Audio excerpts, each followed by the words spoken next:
వాళ్ళను డిసప్పాయింట్ చేయదు కాబట్టి నవ్వుతూ పనిచేస్తూ వెళ్ళిపోయిన అధ్యక్ష ఇప్పుడు నా దగ్గరికి ఎప్పుడు పెద్దవాళ్ళు పైరవికారులు కాంట్రాక్టర్లు ఎవరు రాలేదు అధ్యక్ష. నేను ఎప్పుడు కూడా పేద ప్రజల మధ్యలోనే ఉండి పనిచేస్తున్నాను అధ్యక్ష.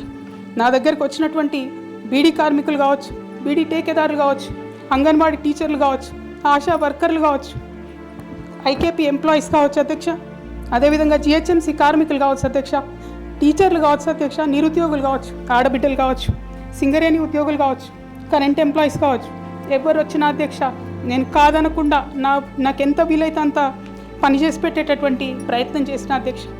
అయినా సరే అధ్యక్ష పార్టీ మౌత్ పీసులుగా ఉండేటటువంటి పార్టీ పేపర్లు, పార్టీ ఛానళ్ళు ఏ ఒక్కరు కూడా ఎన్నడూ కూడా మద్దతు ఇవ్వలేదు అధ్యక్ష. అయినా సరే ధైర్యం వదులుకోకుండా మొక్కువని ప్రయత్నంగా నేను ప్రయత్నం చేస్తూనే వెళ్ళాను అధ్యక్ష.